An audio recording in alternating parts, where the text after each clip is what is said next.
Welcome grade 10 learners to your introduction to art education. In this presentation, we will be looking at what you will learn during your grade 10 year and what is the most important things you should take away from this year. In this presentation, we will look at three aspects of art education, namely art history and how it helps you to understand how art has been approached historically, visual culture, which will help you analyze all images and their cultural meaning, and finally, practical art making and how by using art history and visual culture as a basis, you can make art that helps you to create an identity not just for yourself, but grow compassion towards others. Okay, let's start by first looking at the general aims and objectives of art education. The National Curriculum Statement states that art education gives expression to the knowledge, skills, and values worth learning in a South African context. Art education ensures that you acquire and apply knowledge and skills in ways that are meaningful to your own life and by extension the lives of the people in your community. It promotes knowledge in local contexts while being sensitive to global imperatives. The purpose of art education is to equip the learner irrespective of their socioeconomic background, race, gender, physical ability, or intellectual ability with the knowledge, skills, and values necessary for self-fulfillment and meaningful participation in a society as a citizen of a free country. It provides access to higher education and facilitates the transition of learners from educational institutions to the workplace, and it also provides employers with sufficient profile of a learner's competencies. Now that we know what we're doing and why, let's get into the meat of the matter by looking first at art history. Before you can start with art history, it is first important to look at what art is. Art has many definitions. Some people believe art is any form of expression that inspires reaction from the viewer. Others believe that art is only art when the person making the art defines it as art. To explore what art is, we need to go back to ancient Greece, where Plato and Aristotle first started to conceptualize what art is. Art for Plato was a combination of what he called mimesis and techne. Mimesis is the Greek term for imitation, and techne is the Greek term for, you guessed it, technique. For Plato, we can thus say that art is representation of reality through technical skill. Plato, however, did not care much for art because he thought representation was all that art was. Aristotle did not agree with this idea. He did agree that art required a certain level of mimesis and techne, but he did not believe that that was all that art was. For Aristotle, art had the ability to rectify shortcomings in reality through what he calls idealization. What is meant by this is that art is a space where we can fix things we do not like in reality through making things beautiful. Aristotle believed art's essence resided in the perceptions of the artist, meaning that Aristotle was of the camp that art is art when it is so defined by the artist.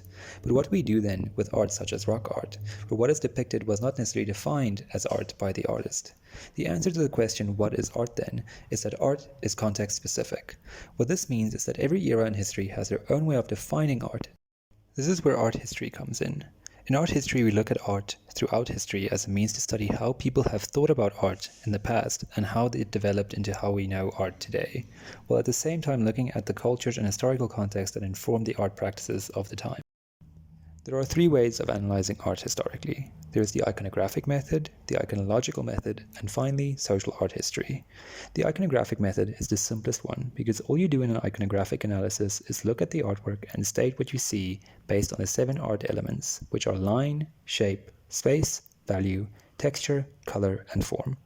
I'm not going to do a full analysis of the iconography found in this artwork for the sake of brevity, but I will look at the element of line in this artwork as an example of an iconographic analysis. In The Oath of the Arati by Jacques-Louis David, we can see that he uses a lot of diagonal lines in the swords and posture of the men. This use of diagonal line is in contrast to the straight vertical and horizontal lines of the architecture. As you can see in the statement, we do not make any claims as to why he used line in this way. We are simply looking at how line functions in the composition. What is important about this type of analysis for you as a learner is to learn how artists fill up their compositions and how they use the art elements to create effective compositions. Now that we know what makes up a composition, we can start looking at the possible meaning of the artwork by doing an iconological analysis. Steps to take when analyzing an image iconologically. First, there is the pre-iconographic step, in which we simply state what we see.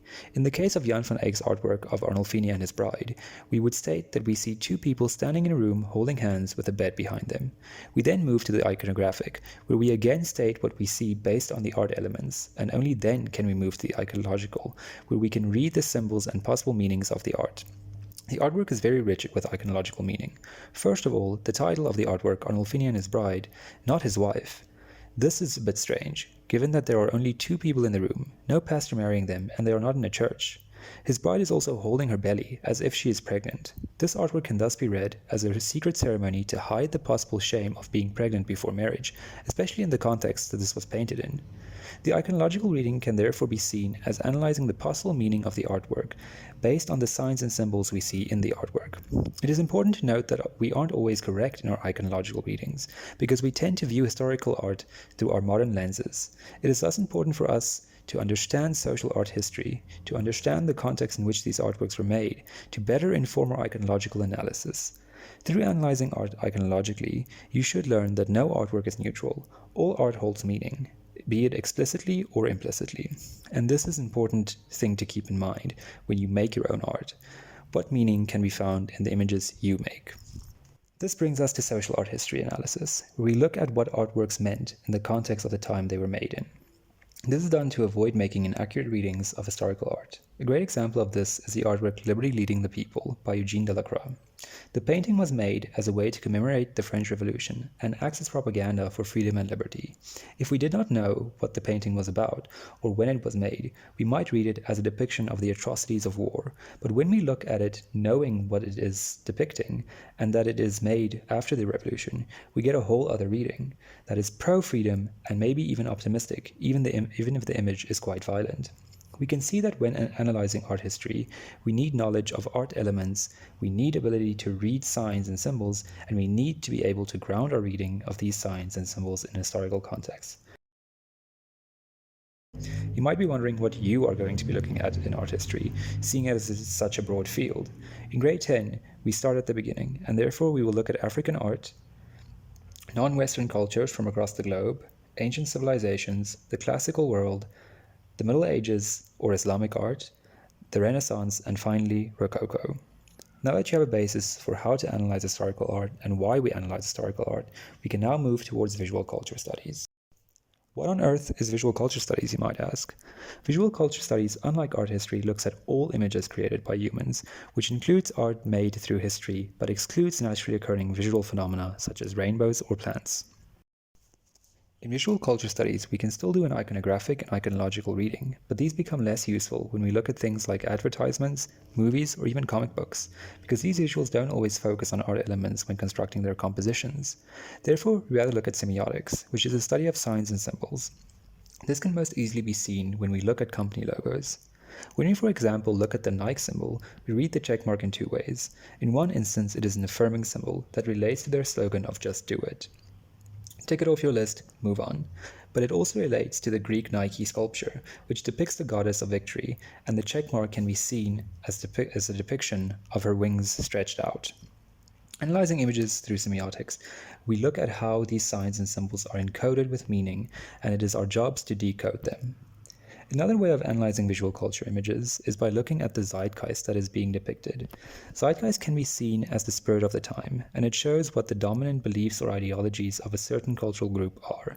An example of this can be seen by analyzing this Dolce & Gabbana advertisement.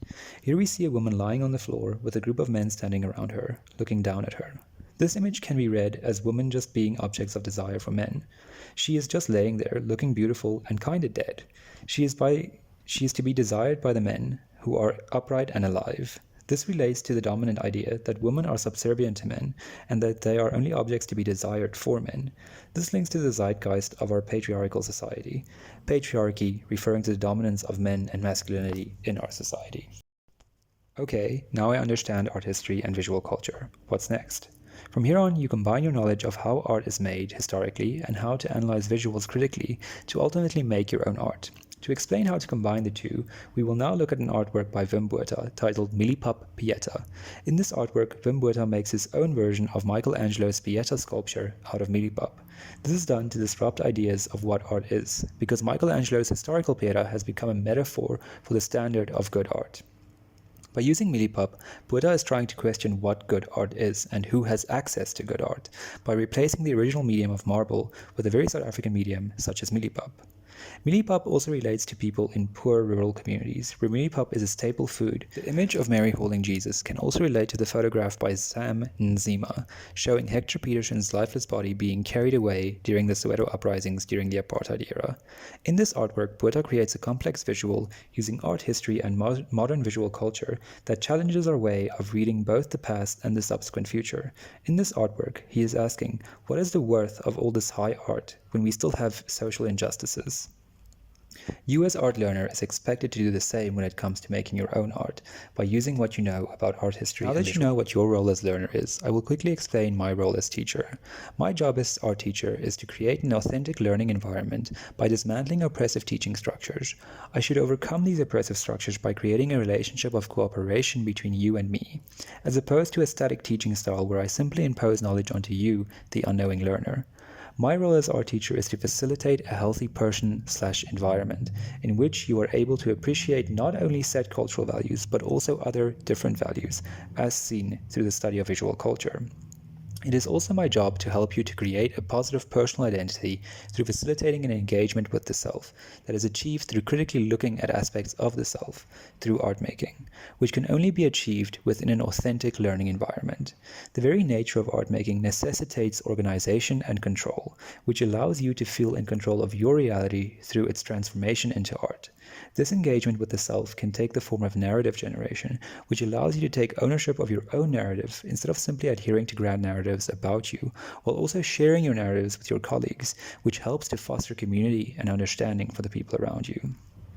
To conclude, I am your guide on this journey of self-discovery, where you will gain the knowledge, skills, and values worth learning in a South African context. I will ensure that you acquire and apply knowledge and skills in ways that are meaningful to your own life and by extension to the lives of the people in your community, and promote knowledge in local contexts while being sensitive to global imperatives.